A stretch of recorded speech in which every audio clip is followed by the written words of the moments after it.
My child, I see how steady you have been. I see the way you show up every Sunday with a calm face and open hands. The way people look for you when something falls apart. The way your name comes up when prayer is needed, when wisdom is needed, when someone else feels overwhelmed. You have learned how to carry yourself like someone who is not easily shaken. But I know the weight you never say out loud. You have been strong for so long that it has become your identity, the dependable one, the spiritually composed one, the one who doesn't crumble. And somewhere along the way, you stopped asking whether you were allowed to be anything else. You pray for others while your own heart runs thin. You offer comfort while quietly swallowing your own ache. You listen deeply, and no one notices how tired your listening has become. There is a particular loneliness in being the steady one. No one worries about you. No one double-checks if you're okay. They assume you are, and you let them. Not because you are pretending, but because you don't know how to lay it down without feeling like you're letting everyone down. You have felt the heaviness many hearts are carrying, the tension in conversations, the quiet weariness moving through the room, and you stepped forward again, absorbing what you could, smoothing what you could, holding what you could. But strength without rest becomes a silent strain. You have been holding yourself together in small ways lately, smiling when you would rather sit in silence, nodding when you would rather admit you have no answers, saying, "I'm good," when your body tells a different story. I have seen hearts grow tired like this, strong on the outside, quietly unraveling underneath. And you wonder, sometimes late at night when the house is still, why you feel so alone in a room full of people who love you. You don't say it, but you feel it. And I am not looking at you with disappointment. I am looking at you with understanding because I know how this happened. You did not wake up one morning and decide to become the safe place for everyone else. It formed slowly. A crisis here, a prayer circle there, a late-night phone call when someone's marriage felt like it was unraveling, a hospital waiting room where you were the calm one, a Bible study where your words steadied the air, and each time you showed up, you became the one people exhale around. They tell you things they don't tell anyone else. They trust your faith. They lean on your steadiness. They feel safer when you're in the room. But who feels that way about you? There is a particular ache in being everyone's refuge and rarely being asked where you go when you need shelter. You have noticed it. The way conversations turn toward others, the way prayer requests circle the room and somehow skip your deeper ones, the way people say, "You're always so strong," as if that sentence explains why they don't need to check in. And part of you has accepted that role because it feels honorable, because it feels faithful, because it feels like what love does. But strength can become a quiet prison when no one imagines you might need care too. You have walked into church carrying your own heaviness, and before you could even sit down, someone needed you. Advice, perspective, prayer, stability, and you gave it. Again, not resentfully, just tired. There are moments you have sat in your car afterward, hands still on the steering wheel, feeling the silence press in, wondering why you feel emptier after being so helpful. That confusion has been hard to admit. Before we go any further, if you're here and this feels like your story, you're not alone in this moment. You can gently like this video or leave a quiet comment, even just "I'm here," so this space can find others who carry strength silently. And if your heart ever feels led, Super Thanks is there, not as pressure, but as a way some choose to help. These moments of stillness reach more weary hearts. You don't have to do anything. Just stay with me, stay here, because I see the isolation you don't name. And I am not overlooking it, nor am I asking you to pretend it doesn't affect you. There is a quiet exhaustion that comes from performing resilience. You have learned how to steady your voice even when your insides feel frayed, how to offer hope when your own prayers feel thin, how to nod with conviction when you are not sure how much more you can carry. And over time, The strong version of you became the expected version of you, so you kept showing up as that person, even on days when you felt dangerously close to shutting down inside. You tell yourself you're just tired. You tell yourself it's a season. You tell yourself other people have bigger problems, but there is something deeper happening. You are not only exhausted from serving, you are exhausted from being seen one way. The dependable one, the wise one, the unshakable one. And somewhere beneath that steady exterior is a quieter question you barely let surface. If I am not the strong one, who am I? That question feels unsettling, because strength has been your contribution, your offering, your role in the room. If you stop holding it all together, will something fall apart? Will people look at you differently? Will they feel disappointed? There have been moments when you wanted to say, I don't have it in me tonight. Moments when you wanted someone else to pray over you instead. Moments when you wished you could sit in the back row and not be needed. But you swallowed that desire. Because it felt selfish, because it felt weak, because you are the one who helps. And slowly, almost without noticing, the strength that once felt like a gift began to feel like a mask you were too tired to remove. You smile, you lead, you encourage. And inside, you feel yourself going quiet. Not dramatic, not collapsing, just dimming a little. I see the tension between who they think you are and how close you are to emotional shutdown. And I am not afraid of the part of you that feels worn thin, nor do I need you to keep being the savior in the room. That role was never yours to carry. Somewhere along the way, without meaning to, you began to believe that if you did not hold everyone together spiritually, things would fall apart.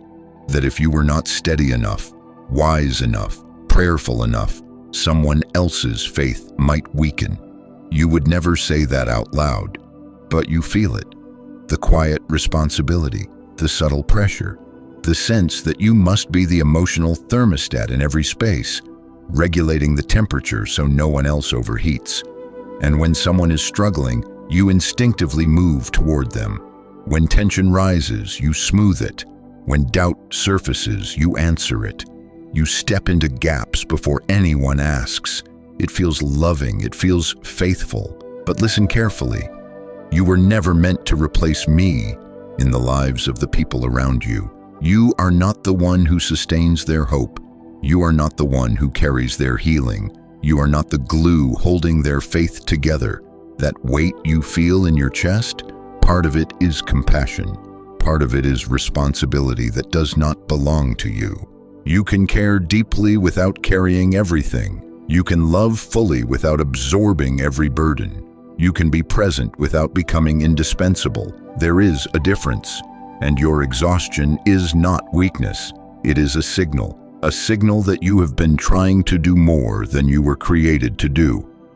I have watched many strong hearts quietly take on assignments I never asked them to hold, not because they were arrogant, but because they were devoted. Devotion, when mixed with fear of letting others down, becomes heavy, and right here. As you feel that weight loosening, some hearts may feel led to express that release through super thanks. Not because it's required, not because I need it, but because sometimes generosity flows when something inside finally exhales. Only if it feels natural, no striving, just freedom. You do not have to keep everyone upright. You do not have to be the answer in every conversation. You do not have to carry the room. I am already there, and I am not asking you to compete with me for the role of savior, which means you are allowed to step back from that edge.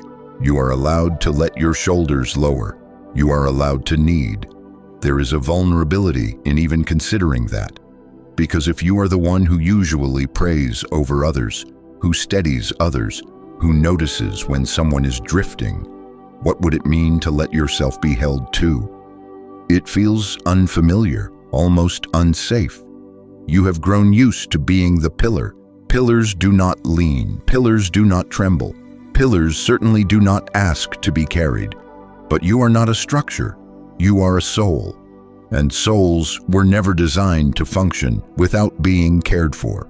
There is a part of you that longs for someone to look into your eyes and ask, sincerely, how are you really? Not as a formality, not in passing, but with patience, with space for a complicated answer.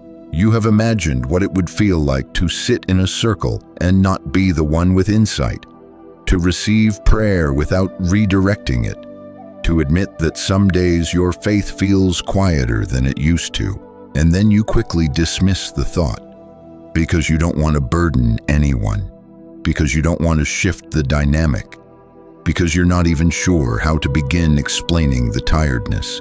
But what if being cared for is not a disruption? What if it is obedience? You give others permission to be human. You reassure them when they reach their limits. You remind them they are not alone. Those words were never meant to stop at you. You do not lose dignity by needing support.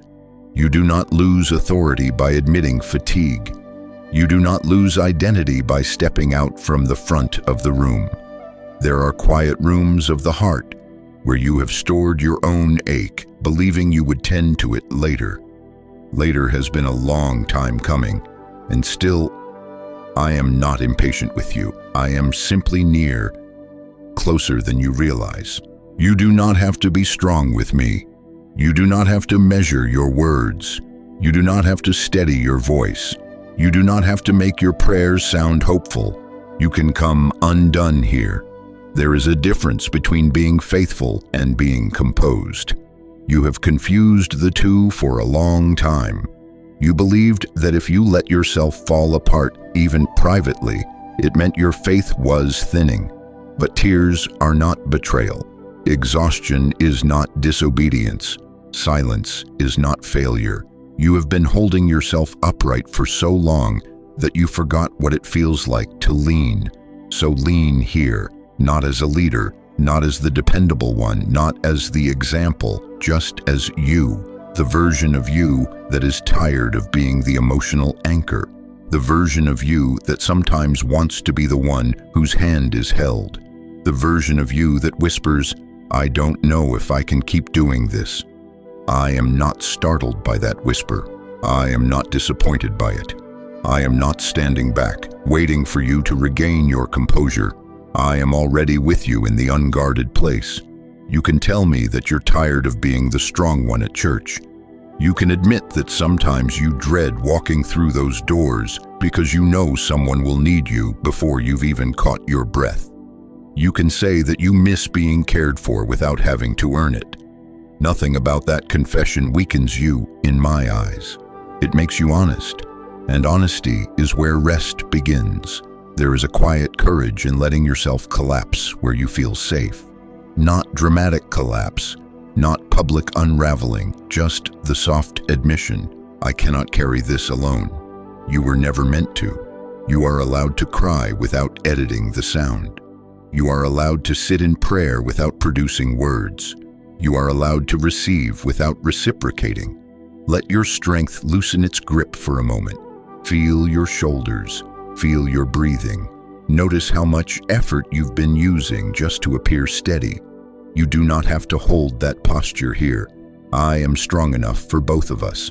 And when the world around you feels heavier than usual, when the quiet weariness moving through so many hearts settles onto yours as well, you do not have to absorb it all. You can bring it to me exactly as it is. Not sorted, not spiritualized, not minimized, just handed over. If this message steadied you tonight and you feel led, Super Thanks is simply a way some choose to support these sacred conversations. If you want, you can leave a comment, even just one word that describes how you're feeling right now.